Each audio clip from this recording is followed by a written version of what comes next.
Perkenalkan, nama saya Atma Simanung Khalid, biasa dipanggil Atma. Saya biasa melayani, saya mengajar, berkhotbah juga. Biasa dikenal karena bikin konten ya, bikin video di Instagram, di TikTok. Cari sekarang buka HP. Saya izinkan buka HP sekarang, nggak apa-apa, cari. Buat follow. Jadi hari ini saya sungguh bersuka cita bisa kembali ke sini setelah sekian lama nggak bertemu Kak Lin, yang lain-lain. Jadi ketika ngeliat kursi-kursi merah lagi, karpet ini, puji Tuhan, senang beneran loh saya. Hari ini saya mau berbicara declaring your faith. Sama-sama bilang sama saya, declare your faith. Kita bikin lebih personal, declare my faith. Oke, boleh buka Alkitabnya di 1 Timotius pasal yang pertama. Surat Timotius yang pertama, ayat pasal 1, ayat 15 dan 16. Pasal pertama ayat 15 dan 16. Demikian firman Tuhan, perkataan ini benar dan patut diterima sepenuhnya. Friends, surat ini ditulis oleh Rasul Paulus kepada siapa? Timotius. Timotius itu siapa? Anak rohaninya Paulus. Murid Paulus yang kemudian dia utus untuk jadi pelayan di sebuah kota namanya Efesus. Nanti kalau ada teman-teman lihat juga surat Efesus ada di kota itu. Melayani sebagai hamba Tuhan di sana. Nah, ketika Timotius di sana pelayanan, Paulus kasih wejangan. Kasih surat untuk menguatkan Timotius dan itulah surat ini. Surat 1 Timotius dan kemudian nanti ada 2 Timotius. Nah, Paulus katakan pertama-tama di ayat ini, perkataan ini benar dan patut diterima sepenuhnya. Kalimat ini penting loh, teman-teman. Karena banyak dari kita di zaman ini itu kayak terlalu banyak informasi. Dan bahkan yang bertentangan semua, beda-beda. Kita lihat kalau misalkan di TikTok, ada yang satu, ingat gak sih ya? Awal-awal tahun ini ya, yang perkara donatur dilarang ngatur, ingat gak? Yang ada 2 orang itu, satu perempuan, satu laki-laki saling balas-balasan video TikTok sama Reels. Ingat itu? Atau gak ada yang pernah main internet di sini? Nggak ada? Ke rumah kalian listrik masuk kan ya? Ada ya? Ada listrik. Bertentangan semua informasinya. Kita lihat video yang satu mungkin dibilang A. Scroll sekali langsung dibilang B. Scroll lagi C. Banyak banget nih, jadi yang mana yang saya harus percaya? Bingung kita. Tapi di sini Paulus katakan perkataan ini apa? Benar dan patut diterima sepenuhnya. Firman Tuhan tidak pernah gagal. Firman Tuhan harus dipegang. Maka di tengah dunia yang sekarang begitu simpang siur informasinya, kita harus ingat lagi. Firman Tuhan harus dipegang. Nah, ketika saya ngomong ini, biasanya banyak yang mikir, klise Kak. Pastor, klise banget omongan kayak gitu, saya juga tahu firman Tuhan harus dipegang. Dari kecil saya sekolah minggu dengarnya begitu terus. Tapi saya katakan hari ini, saya ngomong itu setelah perenungan yang panjang. Bukan sekedar nerusin apa kata pendeta saya dulu. Saya itu S1-nya bukan teologi. Saya dulu kuliah S1, itu bukan teologi. Saya dulu S1, saya kuliah di Jogja. Di sebuah universitas namanya Universitas Gadjah Mada. Tahu? Saya kuliah di situ, S1 jurusannya teknik geologi. Anak teknik saya. Makanya kalau nanti ngelihat gelar saya itu Atma ST tulisannya, bukan STH. Di sana saya belajar banyak hal. Karena di universitas saya ketemu sama anak filsafat, saya belajar filsafat, saya belajar sastra, saya belajar sejarah, banyak hal. Bahkan kemarin nih Om Santo lihat karena kami seangkatan di kampus, tesis saya kemarin tentang filsafat. Anak teologi, S2, tesisnya tentang filsafat. Saya pelajari banyak hal. Tapi setelah saya semua pelajari begitu banyak filsafat ya, teman-teman, serius, ini jujur sejujurnya. Gak ada yang sekuat firman Tuhan. Gak ada yang memberi dasar pijakan yang lebih kuat daripada firman Tuhan. Untuk kehidupanmu, untuk masa depanmu, dan bahkan, biar kayak anak muda sekarang, untuk kesehatan mentalmu. Ada satu filsafat dari seseorang bernama Albert Camus tulisannya. Dia punya filosofi namanya absurdisme. Ajarannya apa basically? Bahwa hidup tuh gak ada artinya, kata dia. Jadi apa yang bisa kita lakukan? Have fun aja, nikmati segala yang ada apa adanya. Bahwa emang semuanya pada akhirnya sia-sia, hidup lu mati udah selesai udah. Emang gak ada nilainya. Kamu mau kuliah itu gak ada artinya. Kamu kerja cuma dapat duit ya udah buat makan besok tapi gak ada artinya. Kamu punya merasakan kasih sayang, cinta dengan seseorang emang gak ada artinya. Itu cuma sia-sia. Tapi nikmati aja apa yang ada. Berapa banyak dari kita yang sekarang punya pola pikir seperti itu? Berapa banyak coba? Banyak. Ingat istilah YOLO gak? Pernah dengar istilah YOLO? You only live once? Spiritnya itu. Gimana hidupmu yang sia-sia ini, ya udah nikmati aja apa yang ada. Mumpung masih hidup, Kak. Kita ke klub, minum sampai pagi. Anda pikir saya nggak ngerti, saya tahu. Maka itu yang paling risih ya, teman-teman ya. Kalau pendetamu tuh ngerti kehidupan duniamu tuh paling bete, karena bisa dikorekin semua nanti. Apa yang sekarang lagi tren tuh? Yang botolnya dari keramik terus warna biru-biru. Itu langsung tahu semua tuh Azul dia bilang. Anda followers Za Arab semua ya, King Aloy kalian tontonin semua ya videonya ya. Luar biasa. Yes. Tapi dunia kita seperti itu teman-teman. Dunia kita seperti itu. Makanya kita orang-orang Kristen, anak-anak Tuhan yang katanya cinta Tuhan, yang katanya mengikuti firman Tuhan harus beda. Dan ketika saya bilang beda, bukan sekedar cara hidupmu beda. Of course cara hidupmu beda. Kalau cara hidupmu sama-sama mereka, apa gunanya jadi Kristen? Gak ada bedanya. Tuhan Yesus berkata barang siapa percaya yang percaya kepada Kristus akan diangkat jadi anak-anak Allah dan diberi apa? Roh Kudus. Di dalam setiap kamu hari ini ada Roh Kudus. Artinya hidupmu akan semakin kudus, nggak beda dengan orang-orang yang gak punya Roh Kudus. Tapi hari ini yang mau saya katakan kepada teman-teman semua, let's move beyond that. Sudah cukup cuman berbicara tentang keberadaan dirimu sendiri. Engkau bergumul terus-terus dengan dosa, nggak maju-maju. Muter-muter di situ aja.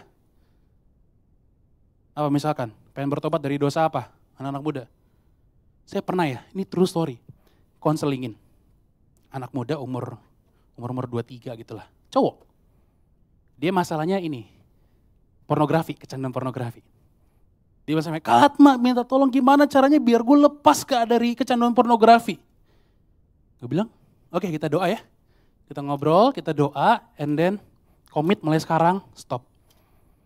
2 minggu lagi, datang lagi. Kak gue masih kecanduan, jatuh lagi. Oke kita doa lagi ya. Kita stop, ambil komitmen stop. Mulai sekarang stop. 2 minggu lagi sama lagi keluhannya. Kita perlu datang deh. Akhirnya saya tahu nggak? Nyamperin ke kosannya, karena dia kosan, waktu itu di Jogja. Di kosannya, sumpah ya ini ya. Segede gini poster anime, bikini gitu, sumpah gue bilang. Ya iyalah lu jatuh terus, isinya begitu kamar lu. Tahu yang begitu? Tuhan saya gak mau Tuhan nonton porno Tuhan. Tuhan tolong, tapi dibuka terus. Apa? Scroll TikTokmu isinya begitu semua. Makanya dunia tuh sejahat itu ya. Kalian tahu gak sih, sadar gak sih kalau misalkan algoritma zaman sekarang yang short video, reels atau TikTok gitu. Kalau kalian nonton kelamaan sedikit aja, habis itu semuanya video sama jenisnya semua kan. Tahu kan? Makanya sekarang yang paling bete ini kan bersihin algoritma ya kadang-kadang ya. Nah itu jadi cobaan lebih banyak. Tapi saya percaya ya teman-teman ya. Dosa adalah sesuatu yang gak bisa dilawan cuman dengan dilawan fokus gitu. Maksudnya apa? Seringkali dalam banyak kesempatan ketika engkau misalkan bergumul dengan dosa pornografi kayak tadi. Problemnya seringkali cara mengatasinya bukan dengan gimana caranya saya berhenti kecanduan pornografi. Tapi yang harus dilakukan adalah bagaimana saya bisa melangkah menjadi manusia yang lebih berkenan di mata Tuhan. Engkau harus punya purpose yang lain. Purpose yang dikejar supaya itu mengalihkan otakmu, mengalihkan hatimu dari godaan-godaan ini. Makanya hari ini yang menarik, ini juga disajikan oleh Paulus. Kita kembali lagi di ayat 15, perkataan ini benar dan patut diterima sepenuhnya. Kristus Yesus datang ke dunia untuk apa? Menyelamatkan orang berdosa, dan di antara mereka akulah yang paling berdosa. Paulus menyadari dirinya berdosa. Walaupun kalau kita baca Paulus bilang berdosa, agak gak usah kepedean ya teman-teman ya. Sama-sama kita tahu lah, Paulus jauh lebih suci daripada kita semua ya. Karena saya tuh kalau ketika baca teks-teks kayak gini, ayat-ayat kayak gini, saya mikir, kalau Paulus paling berdosa, saya apa? Titisan Dajjal. Bayangin, Paulus yang segitu aja, merasa dirinya berdosa loh. Apa kabar kita teman-teman? Yang masih sering beli makan bakwan 3 ngakunya 2. Iya.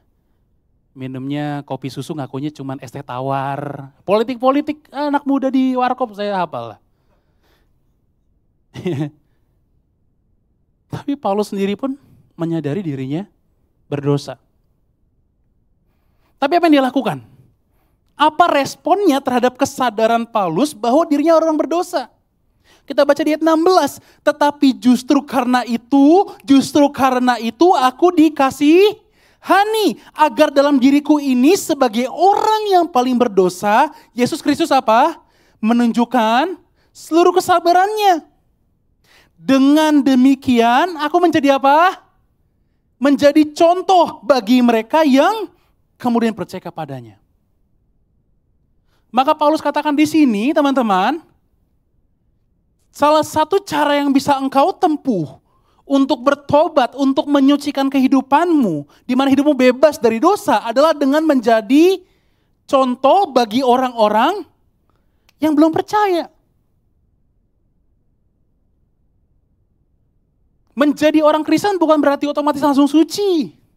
Menjadi orang Kristen bukan berarti langsung jadi ada lingkaran cahaya di sini. Enggak lah. Tiba-tiba tumbuh sayap gitu. Haleluya. Enggak lah. Ada yang pernah doa terima Yesus kayak gitu? Lagi doa, Tuhan mulai hari ini saya ikut Tuhan. Haleluya. Enggak ada lah. Saya aja tuh pertobatan enggak ada keren-kerennya sama sekali. Cuman baca Alkitab, oke, percaya Tuhan, udah. Sampai sekarang pelayanannya. Makanya jangan terlalu fokus sama yang wow-wow. Kadang Tuhan bekerja dengan cara yang biasa juga. Yang paling penting adalah bagaimana dia mengubah hidupmu, amin. Yang paling penting adalah bagaimana dia menyertai hidupmu, amin. Yang paling penting adalah bagaimana dia mengangkatmu dari jurang dosa menuju kemuliaan Tuhan, amin. Itu. Nah Paulus katakan menjadi contoh bagi mereka yang kemudian percaya kepadanya. Bagaimana cara yang dilakukan? Bersaksi. Teman-teman, hidupmu di titik engkau percaya Yesus, sejak detik pertama engkau percaya Yesus, hidupmu jadi kitab terbuka. Engkau jadi saksi bagaimana seseorang yang bertemu Yesus akan berbeda dengan semua orang yang lainnya. Baik secara kelakuan maupun secara verbal. Apa yang mulutmu katakan.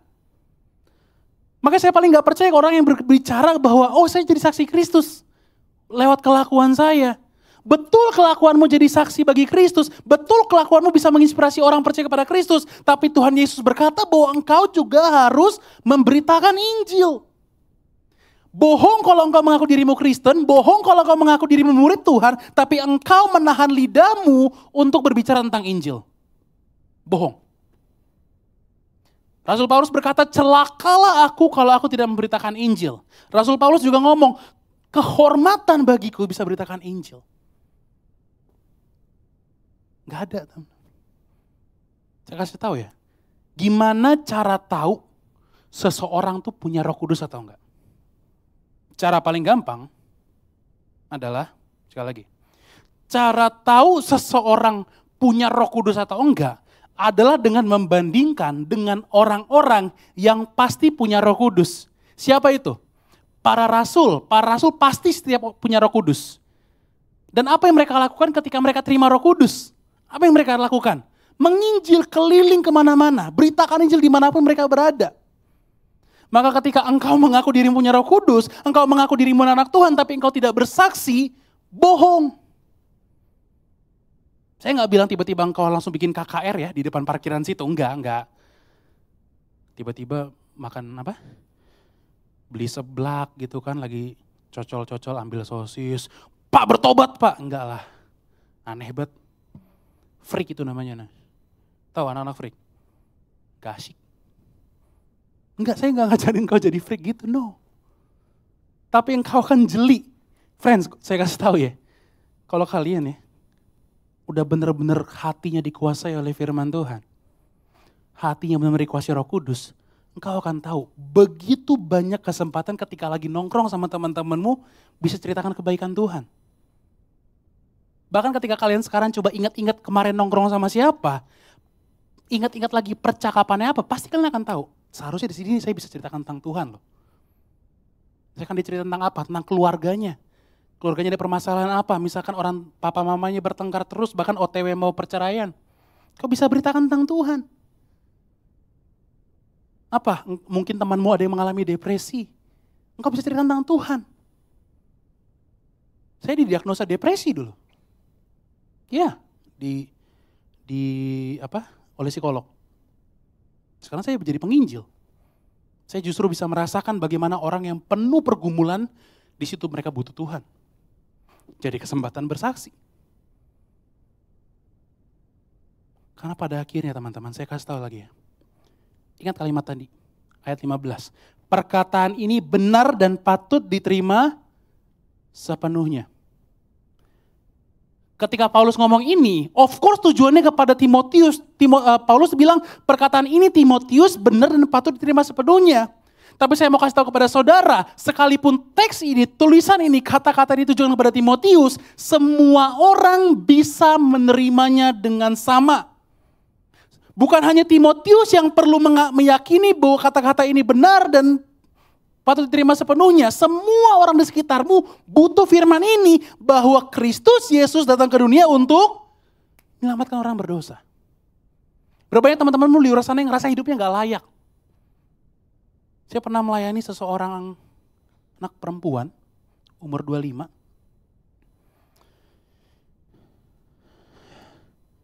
Pernah aborsi. Karena di luar nikah, hamil. Yang lagi menyakitkan tahu nggak apa?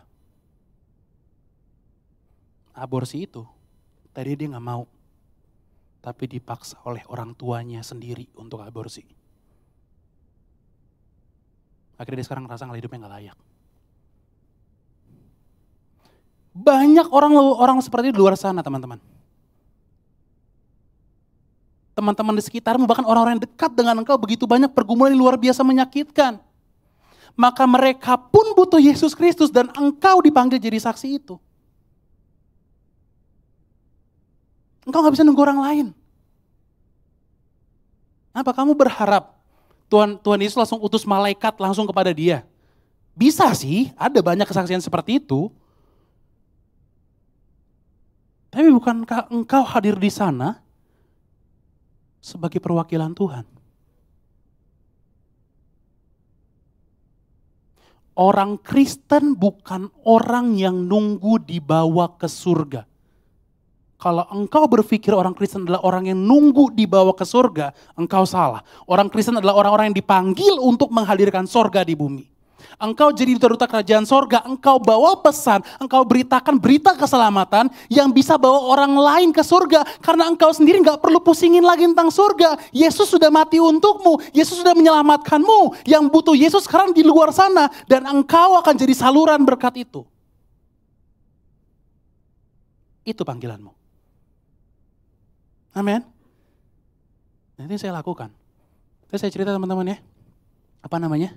Saya pelayanan banyak di sosial media, bikin video di Instagram, TikTok, dan segala macam, hingga akhirnya banyak yang terberkati dan cukup impactful. Saya jadi bahkan diundang untuk jadi bikin seminar di STT, saya pernah di STT Battle Petamburan yang di Jakarta tuh dekat Gereja Pusat, dekat Tamrin. Saya pernah seminar di STT namanya I3 di Malang. Terus banyak yang nanya, Kak berarti kakak itu apologet ya? Kakak itu yang pembela iman ya? Saya bilang enggak. Saya enggak pernah lihat diri saya sebagai apologet. Apalagi sebagai influencer, sebenarnya saya enggak pernah lihat diri saya sebagai influencer. Saya cuma penginjil. Saya cuma orang yang diutus Tuhan untuk beritakan firman Tuhan. Banyak yang mikir, wah berarti Kak Atma gimana caranya jaga hati untuk biar nggak kemakan dengan popularitas misalkan karena followersnya banyak. Saya bilang pertama followersnya nggak terlalu banyak-banyak amat, baru berapa sih? 59 ribu, belum terlalu banyak lah itu di kalangan influencer sekarang. Tapi yang kedua, saya juga ngerasa bangga. Kenapa? Karena toh bagi saya itu followers punya Tuhan. Saya cuma menginjil untuk memenangkan jiwa bagi Tuhan. Saya kejar sebanyak mungkin followers untuk menangkan jiwa bagi Tuhan. Kenapa? Karena Tuhan sudah terlalu baik buat saya. Hidupnya diserahkan buat saya. Masa saya memberitakan aja males? Kalian pernah makan bakso yang enak? Pernah makan bakso yang kalian suka banget gitu, cocok banget. Ada saya dekat rumah tuh ada bakso yang cuma 25 ribu tapi porsinya gede, terus dagingnya berasa, kaldunya enak. Habis itu tau gak apa yang saya lakukan? Pas pertama kali nemu tempat itu. Saya share di grup, sumpah. Google Map-nya itu share lognya saya kirim di grup, saya ceritain ke teman-teman, mama saya ceritain, papa saya ceritain. Bahkan karena papa mama saya ada usaha, terus karyawan-karyawannya ada di situ, saya ceritain, saya traktirin bahkan pernah. Tahu kenapa? Karena saya suka baksonya, enak. Karena saya tahu baksonya enak, saya pengen orang lain juga rasain. Dan prinsip seperti itu, sesederhana itulah yang juga harusnya jadi semangatmu beritakan Injil. Bersaksi. Jangan-jangan selama ini kenapa engkau malas beritakan Injil, jangan-jangan selama ini engkau ogah bersaksi bagi Tuhan karena engkau belum menikmati Tuhan. Engkau belum menyadari Tuhan bekerja dalam hidupmu seperti apa, bagaimana Dia mengobati hatimu, bagaimana Ia mengubah hidupmu, bagaimana Ia berikan kau visi untuk menghadapi masa depanmu. Jangan-jangan belum kau nikmati. Karena saya percaya 100% orang yang hidupnya benar-benar pernah bertemu Kristus, orang yang hidupnya benar-benar diubah Kristus, gak akan tahan untuk gak menginjil. Saya tuh kadang-kadang ya kalau sehari itu, ini mungkin terdengar lebay tapi serius. Saya tuh paling suka ngobrolin firman, karena saya emang suka teologi gitu ya. Saya ngobrolin teologi. Kalau sehari tuh gak ngobrolin teologi tuh kayak ada yang apa ya, kayak ada yang kurang gitu. Dan saya percaya teman-teman harusnya seperti itu juga. Gak perlu yang langsung eksplisit. Bersaksi sederhana aja. Bagaimana apa yang kau pelajari di firman Tuhan hari ini misalkan. Gak apa-apa. Tulis kesaksianmu di storymu. Cuma 24 jam tuh. Kehapus lagi ntar. Ayo. Saya bikin video cuma jelasin firman. Coba sumpah. Kalau kalian nanti cek-cek video saya, scroll-scroll yang ke bawah tuh video-video saya. Tapi yang cek jangan videonya. Kolom komennya, wih. Kalian tahu film ini, 300 yang diisi Sparta gitu. Itu kayak perang begitu semua di kolom komen saya. Tanya ada berapa, ntar cek aja. Yang berantem maksudnya orang-orang lain. Tapi bukan saya takut, saya dicaci, dikata-katain, sales agama, saya bilang, ya gak apa-apa juga sih. Kalau sales kosmetik aja bisa menghasilkan uang, bisa laku dagangannya, kenapa saya nggak laku menjual Kristus? Bagus dong. Jadi banyak orang yang jadi menikmati Yesus. Saya mau jadi pengen jadi sales Kristus, serius. Sahabat saya, Pastor Christopher Tapiheru selalu bilang dirinya itu tukang pos kerajaan surga. Iya. Kenapa emang kalau jadi tukang pos? Emang kerjaan saya itu?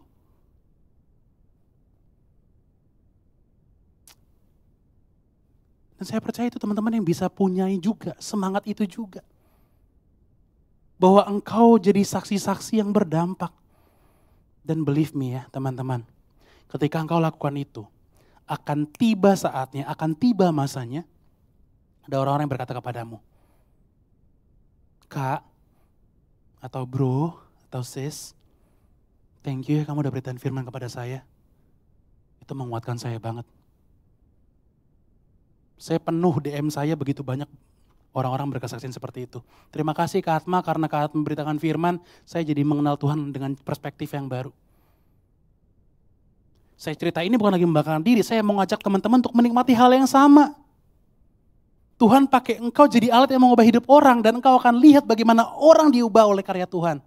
Melalui engkau.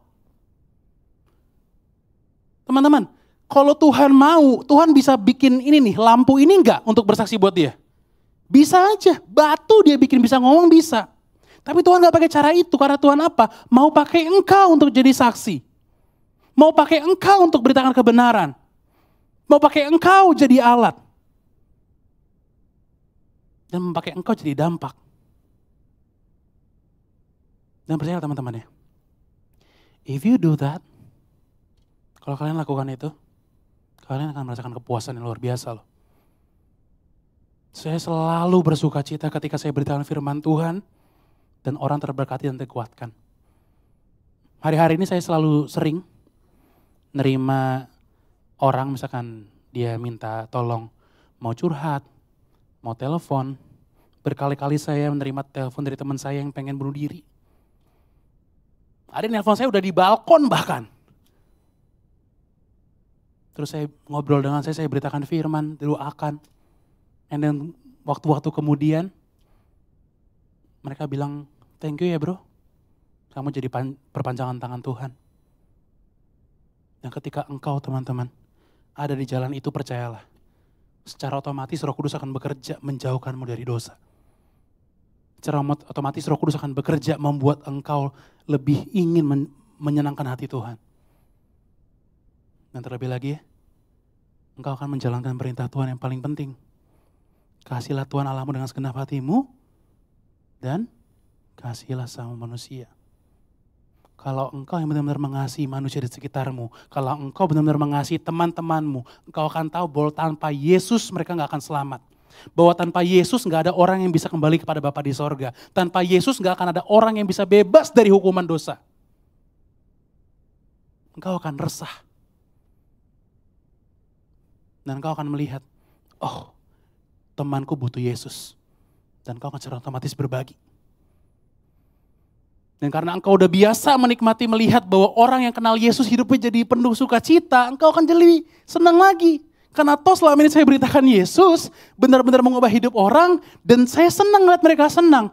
Jangan-jangan pertanyaan selama ini engkau juga malas karena engkau belum pernah lakukan.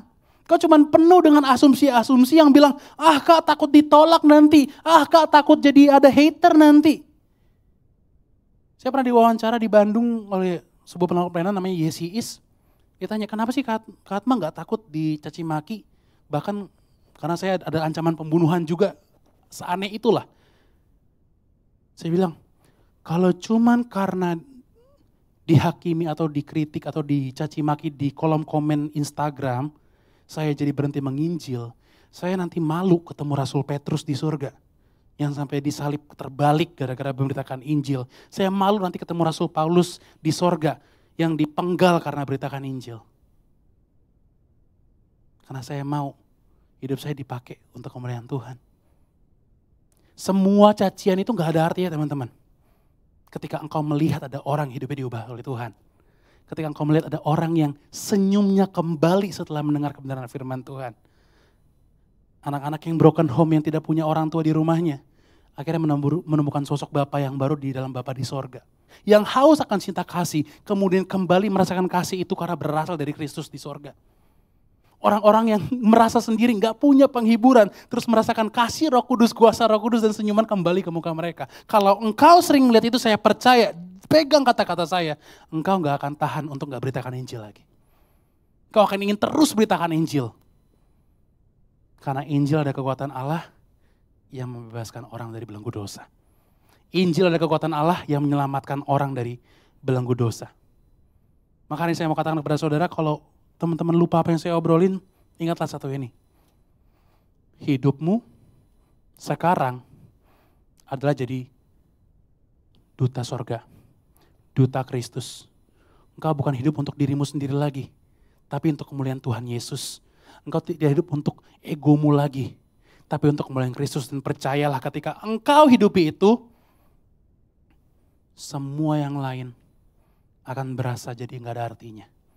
Karena ketika hidup dalam Tuhan, kau akan lihat semuanya menjadi indah. Semua jadi penuh sukacita dan semuanya memuaskan. Saya mau tutup dengan kesaksian hidup saya. Menurut kalian, saya kalau di tes psikologi, itu hasilnya di antara ekstrovert atau introvert yang mana? Coba, Saya tuh ekstro atau intro kira-kira? Ekstro. Yang jawab intro angkat tangan. Oke. Yang jawab ekstro angkat tangan. Yang gak punya prinsip hidup angkat tangan. Gak ada yang menjawab coba. Ada yang gak angkat tangan. Kesel banget. Yes. Saya intro teman-teman. Saking ekstrimnya, ini Janet tahu nih. Saking ekstrimnya ya. Saya tuh kalau tes psikologi, entah dimanapun, berbagai lembaga berbeda, kalau mereka bikin persentase, hasilnya selalu kayak introvert 93%, introvert 96%, introvert paling rekor paling tinggi, introvert 99%. Seorang anak yang 99% introvert, seorang anak yang punya pengalaman traumatis luar biasa, seorang anak yang bukan anak gaul, gak supel, gak bisa menarik perhatian orang, tapi hari ini diubah Yesus, diubah Roh Kudus, jadi orang bisa memberkati tuh orang teman, banyak orang lewat firman. Jadi orang yang menjadi teman ngobrol seseorang yang akhirnya membatalkan niat bunuh dirinya. Jadi orang yang mengubah hidup orang. Dan saya percaya teman-teman, setiap dari kamu di sini juga bisa seperti itu. Karena Roh Kudus yang sama yang mengubah hidup saya bisa mengubah hidupmu juga. Roh Kudus yang sama yang membangkitkan saya dari keterpurukan bisa mengubah hidupmu juga. Roh Kudus yang sama yang mengubah pola pikir saya dari yang sempit bisa menjadi memberkati banyak orang, bisa mengubah hidupmu juga. Hari ini, serahkan hidupmu jadi saksi Tuhan. Minta kepada Roh Kudus. Lihat bahwa Dia akan memberkati hidupmu. Dan lihat bagaimana dampaknya di hidupmu. Gak ada alasan. Gak ada orang yang terlalu kecil. Gak ada orang yang terlalu besar. Karena Tuhan bukan manggil orang-orang yang qualified. Tapi Dia membuat orang-orang yang dipanggil menjadi qualified. Engkau diselamatkan bukan karena engkau berharga, tapi karena darah yang mahal itu ditumpahkan bagimu, engkau menjadi berharga. Bahkan ketika dunia gak menghargaimu, lihatlah, ketahuilah, Tuhan menciptakan langit dan bumi udah berkorban buat kamu. Nilaimu infinite sekarang. Tugasmu cuma satu. Maukah engkau bagikan itu kepada orang di luar sana? Supaya juga mereka bisa merasakan keselamatan itu. Katakan di depan Tuhan, Tuhan aku mau hidupku berubah, mulai hari ini aku mau jadi hidup jadi saksi Tuhan. Aku mau hidup jadi duta kerajaan Tuhan. Yang mengubah hidup banyak orang di luar sana. Yang melalui hidupku mereka bisa merasakan kebaikan Tuhan seperti apa. Dan saya percaya teman-teman, saya berkata hari ini kepada teman-teman, di dalam nama Tuhan Yesus engkau pasti akan dipakai luar biasa sama Tuhan. Caranya mungkin berbeda-beda, bentuknya mungkin berbeda-beda, tapi saya percaya rencana Tuhan bagi tiap hidupmu luar biasa dengan caranya sendiri. Gak ada anak Tuhan yang gagal. Tuhan tidak pernah menciptakan sesuatu secara gagal. Ketika Tuhan berkehendak menyatakan kehendaknya kepadamu dan Dia kerjakan rencananya di atasmu, tidak akan gagal.